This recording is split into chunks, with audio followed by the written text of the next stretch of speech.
श्रीगुरुभ्यो नमः। आपादमौलिपर्यन्तं गुरूणामाकृतिं स्मरेत् तेन विघ्नाः प्रणश्यन्ति सिद्ध्यन्ति च मनोरथाः। तपस्वाध्यायनिरतं तपस्वी वाग्विदाम्बरं नारदं परिपप्रच्छ वाल्मीकिर्मुनिपुङ्गवम् आपदामपहर्तारं दातारं सर्वसम्पदां लोकाभिरामं श्रीरामं भूयो भूयो नमाम्यहम्। ಶ್ರೀಗುರುಭ್ಯೋ ನಮಃ. ಶ್ರೀಮದ್ ವಾಲ್ಮೀಕಿ ರಾಮಾಯಣ ಬಾಲಕಾಂಡ ಮೊದಲನೇ ಅಧ್ಯಾಯದಲ್ಲಿ ನೋಡ್ತಾ ಇದ್ದೀವಿ. ತೇನ ಗತ್ವಾ ಪುರೀಂ ಲಂಕಾಂ ಹತ್ವಾ ರಾವಣ ಮಾಹವೇ ಕಾಮಸೀತಾಂ ಅನುಪ್ರಾಪ್ಯ ಪರಾಂ ಕ್ರೀಡಾಂ ಉಪಾಗಮತ್ ತಾಮುವಾಚ ತಥೋ ರಾಮಃ ಪರುಷಂ ಜನಸಂಸದಿ ಅಮೃಷ್ಯಮಾನ ಸಾ ಸೀತಾ ವಿವೇಶ ಜ್ವಲನಂ ಸತಿ. ಹಾಗೆ ಅಂದ್ರೆ ಹನುಮಂತ ದೇವರು ಮುಂತಾದ ಕಪಿಗಳು ಸೇತುವೆಯನ್ನು ಕಟ್ಟಿ ಲಂಕಾಪಟ್ಟಣಕ್ಕೆ ಹೋಗಿ ಅಲ್ಲಿ ಯುದ್ಧದಲ್ಲಿ ಇಂದ್ರಜಿತ್, ಕುಂಭಕರ್ಣ, ರಾವಣ ಎಲ್ಲರನ್ನು ಕೂಡ ಸಂಹಾರ ಮಾಡ್ತಾರೆ. ತದನಂತರ ಶೋಕವನದಲ್ಲಿ ಇರುವ ಸೀತೆಯನ್ನ ಕರ್ಕೊಂಡು ಬರ್ತಾರೆ. ಬಂದು ಅಗ್ನಿ ಪ್ರವೇಶ ಮಾಡು ಅಂತ ಪರಮಾತ್ಮ ರಾಮಚಂದ್ರ ಎಲ್ಲರ ಜೊತೆ ಹೇಳ್ತಾನೆ. ಅವರು ಕೂಡ ಅಗ್ನಿ ಪ್ರವೇಶ ಮಾಡಿದಾಗ ಆ ಗೊಂಬೆ ಸೀತಾ ಹೋಗಿ ನಿಜವಾದ ಸೀತೆ ಎಲ್ಲರಿಗೂ ಕೂಡ ಅವ್ಯಕ್ತರಾದರು ಹಾಗೆ ಅಂತ ವಿಚಾರ. ತದೋ ಅಗ್ನಿವಚನಾತ್ ಸೀತಾಂ ಜ್ಞಾತ್ವಾ ವಿಗತ ಕಲ್ಮಷಾಂ ಭವೌ ರಾಮ ಸಂಪ್ರಹೃಷ್ಟ ಪೂಜಿತ ಸರ್ವದೇವತೆ. ಈ ರೀತಿಯಾಗಿ ರಾಮ ಅವನನ್ನ ಎಲ್ಲರ ದೇವತೆಗಳಿಂದಲೂ ಪೂಜಿತನಾದವ.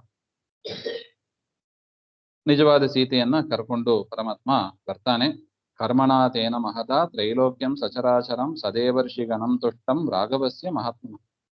ತನ್ನ ಈ ಒಂದು ಕರ್ಮದಿಂದ ಪರಮಾತ್ಮ ಎಲ್ಲರನ್ನು ಕೂಡ ಸಂತೋಷಗೊಳಿಸಿದ. ಪರಮಾತ್ಮನ ಈ ಅದ್ಭುತವಾದ ಒಂದು ಕರ್ಮವನ್ನ ಎಲ್ಲರೂ ಕೊಂಡಾಡ್ತಾರೆ. ಅಭಿಷಿಚ್ಯ ಚ ಲಂಕಾಯಾಂ ರಾಕ್ಷಸೇಂದ್ರಂ ವಿಭೀಷಣಂ ಕೃತಕೃತ್ಯಸ್ತದಾರಾಮೋ ವಿಜ್ವರ ಪ್ರಮುಮೋದ. ಈಗ ಲಂಕೆಯಲ್ಲಿ ರಾವಣನ ಸಂಹಾರ ಆಯಿತು. ಯಾರನ್ನ ರಾಜನನ್ನಾಗಿ ಕೂಡಿಸಬೇಕು? ವಿಭೀಷಣನನ್ನ ರಾಜನನ್ನಾಗಿ ಕೂಡಿಸಿ ಯದ್ಯಪಿ ತಾನೇ ತಗೋಬಹುದಾಯ್ತು, ತನ್ನ ಇದಕ್ಕೆ ಅಟ್ಯಾಚ್ ಮಾಡ್ಕೋಬಹುದಾಯ್ತು. ಆದ್ರೆ ಪರಮಾತ್ಮ ಏನ್ ಮಾಡಿದ? ಅದನ್ನ ಬಯಸ್ಲಿಲ್ಲ. ಯಾಕೆ?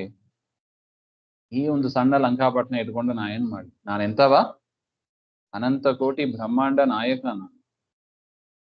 ರಮಾ ಬ್ರಹ್ಮ ರುದ್ರೇಂದ್ರಾದಿ ವಂದ್ಯ ಅಂತ ಹೇಳ್ತಾರೆ ಸುಂದರದಾಸ್. ಅಂಥವನ ನಾನು. ಇದು ಇವರಿಗೆ ಇರಲಿ, ಯೋಗ್ಯನಾಗಿದ್ದಾನೆ ವಿಭೀಷಣ. ಯೋಗ್ಯರಿಗೆ ಪ್ರೋತ್ಸಾಹ ಕೊಡ್ಬೇಕು. ವಿಭೀಷಣನಿಗೆ ಪಟ್ಟವನ್ನು ಕೊಟ್ಟು ಧರ್ಮದಿಂದ ರಾಜ್ಯವನ್ನ ಆಳು ಅಂತ ಹೇಳ್ತಾನೆ. ದೇವತಾಭ್ಯೋ ವರಂ ಪ್ರಾಪ್ಯ ಸಮುತ್ಥಾಪ್ಯ ಚ ವಾನರಾನ್ ಅಯೋಧ್ಯಾಂ ಪ್ರಸ್ಥಿತೋ ರಾಮಃ ಪುಷ್ಪಕೇನ ಸುಹೃದ್ವೃತಃ. ಅವರೆಲ್ಲರಿಗೂ ಕಪಿಗಳಿಗೆಲ್ಲ ಅನುಗ್ರಹವನ್ನು ಮಾಡಿ ಅಯೋಧ್ಯೆಗೆ ಹೋಗ್ತಾನೆ. ಪುಷ್ಪಕ ವಿಮಾನದಲ್ಲಿ ಕೂತು ರಾಮಚಂದ್ರ ಹೋಗ್ತಾನೆ.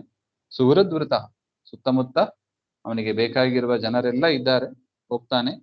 ಭರದ್ವಾಜಾಶ್ರಮಂ ಗತ್ವಾ ರಾಮಃ ಸತ್ಯಪರಾಕ್ರಮಃ ಭರತಸ್ಯ ಆಂತಿಕಂ ರಾಮೋ ಹನುಮಂತಂ ವ್ಯಸರ್ಜಯತ್. ಇನ್ನೇನು ಭರದ್ವಾಜರ ಆಶ್ರಮಕ್ಕೆ ಹೋದಾಗ ಅಲ್ಲಿ ಹೋಗಿ ಪರಮಾತ್ಮ ಏನ್ ಮಾಡಿದ?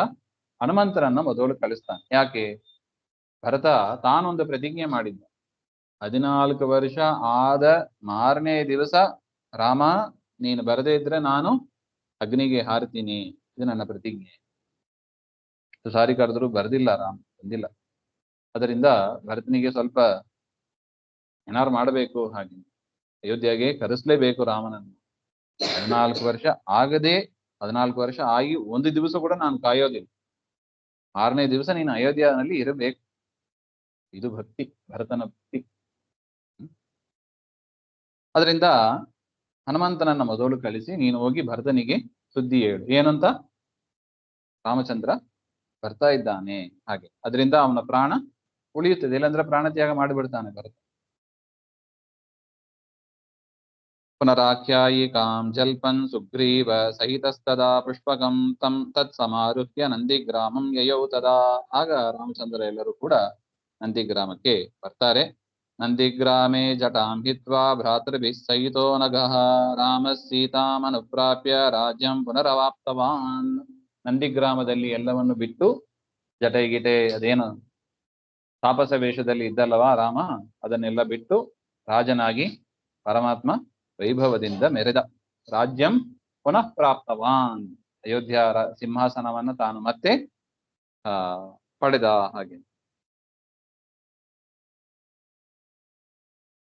ಇದು ಹಿಂದೆ ಹೇಳಿದಂತೆ ಅಯೋಧ್ಯ ಪಟ್ಟಣ ಕೂಡ ಏನೂ ಇಲ್ಲ, ಈ ದೇಶ ಚಕ್ರವರ್ತಿ ಪರಮಾತ್ಮ.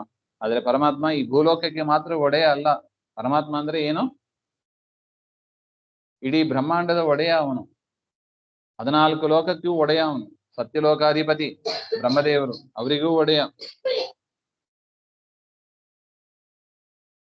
ಈ ಒಂದು ಬ್ರಹ್ಮಾಂಡಕ್ಕೆ ಅಷ್ಟೇ ಒಡೆಯನೆ. ಎಷ್ಟು ಬ್ರಹ್ಮಾಂಡಗಳು ಬಂದು ಉರುಳಿ ಹೋಗಿದೆ, ಎಲ್ಲಾ ಬ್ರಹ್ಮಾಂಡಕ್ಕೂ ಒಡೆಯನಾಗಿರ್ತಾನೆ ಪರಮಾತ್ಮ. ಲೋಕದುಷ್ಟ ಪುಷ್ಟ ಸುಧಾರ್ಮಿಕ ನಿರಾಮೋ ಹಿ ಹರೋಗಶ್ಚ ದುರ್ಭಿಕ್ಷ ಭಯವರ್ಜಿತ.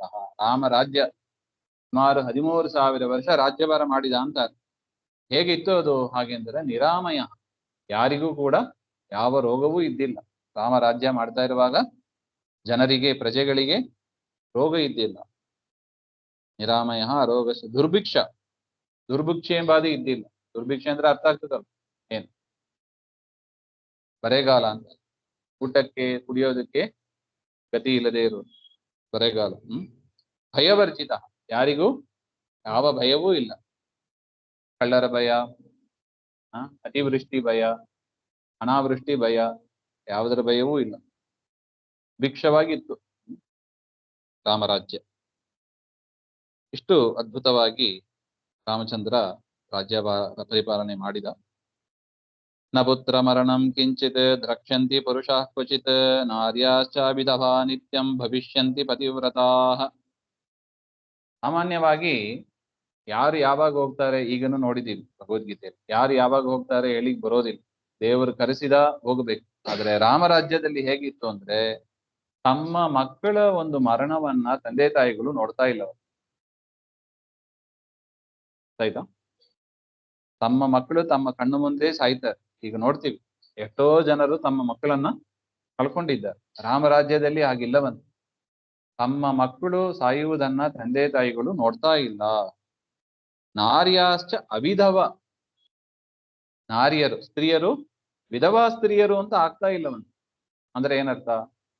ಇಬ್ರು ಅಂದ್ರೆ ಮರಣ ಹೊಂದಿಲ್ಲ ಅಂತ ಅರ್ಥ ಇಲ್ಲ. ಮರಣ ಇದ್ದೇ ಇದೆ, ಒಟ್ಟಿಗೆ ಮರಣವನ್ನು ಹೊಂದ್ತಾ ಇದೆ. ಆಯುಷ್ಯ ಮುಗಿತು, ಕರೆಕ್ಟ್ ಆಗಿ ಆಗ ಮರಣವನ್ನು ಹೊಂದ್ತಾ ಇದೆ. ಇದೆಲ್ಲ ರಾಮರಾಜ್ಯದ ವೈಶಿಷ್ಟ್ಯ. ಯಾರು ವಿಧವಾ ಸ್ತ್ರೀಯರು ಅಂತ ಇದ್ದಿಲ್ಲ. ಅಥವಾ ಪತ್ನಿಯನ್ನು ಕಳ್ಕೊಂಡ ಪತಿ ಇದ್ದ ಹಾಗೂ ಇಲ್ಲ, ಆ ರೀತಿಯಾಗಿ ಇಲ್ಲ. ಎಲ್ಲ ಸ್ತ್ರೀಯರು ಪತಿವ್ರತ ಸ್ತ್ರೀಯರಾಗಿ ಇದ್ರು. ನಚಾಗ್ನಿಜಂ ಭಯಂ, ಅಗ್ನಿಯ ಭಯ ಇಲ್ಲ. ಅಗ್ನಿಯ ಭಯ ಅಂದ್ರೆ ಯಾವುದು?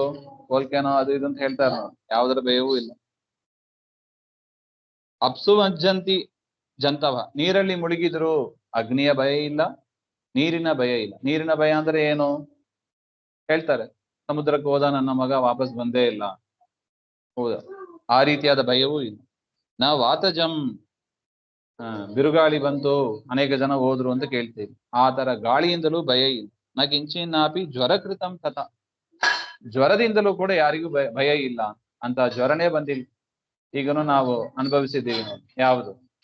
ಕೊರೋನಾ ಜ್ವರ, ಎಲ್ಲರೂ ಎದುರ್ತಾ ಇದ್ರು. ಅಂತ ಜ್ವರಗಳು ಯಾವುದಿಲ್ಲ.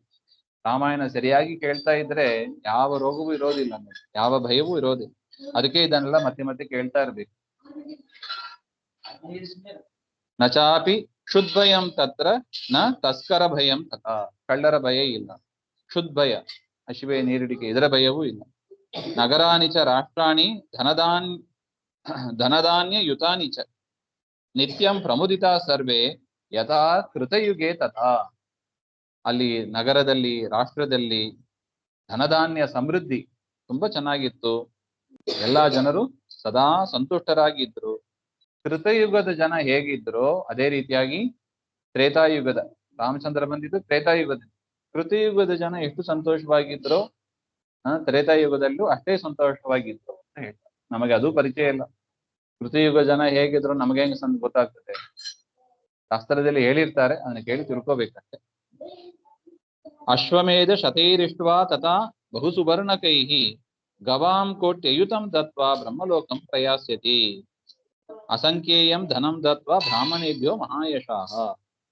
ಅಶ್ವಮೇಧ ಶತ 106 ಅಶ್ವಮೇಧ ಯಾಗಗಳನ್ನು ಮಾಡಿ ಬಹು ಸುವರ್ಣಕೈಹಿ ದಕ್ಷಿಣೆಗಳನ್ನು ಹೇಗೆ ಕೊಟ್ಟ? ಬಹು ಸುವರ್ಣ ದಕ್ಷಿಣೆ.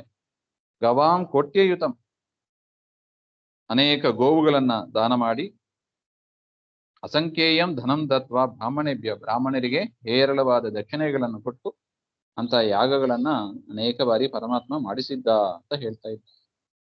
ಒಂದನೇ ವಿಚಾರ ಮತ್ತೇನು? ಎಸ್ ಸರ್ವಗುಣ ಸಂಪೂರ್ಣ ಸರ್ವದೋಷ ವಿವರ್ಜಿತ ಪ್ರಿಯತಾಂ ಪ್ರೀತ ಏವಾಲಂ ವಿಷ್ಣುರ್ಮೇ ಪರಮಸೂರತ್ ಶ್ರೀಮಧ್ವಾಂತರ್ಗತ ಶ್ರೀಕೃಷ್ಣಾರ್ಪಣಮಸ್ತು. ಶ್ರೀ ಹರೇ ನಮಃ.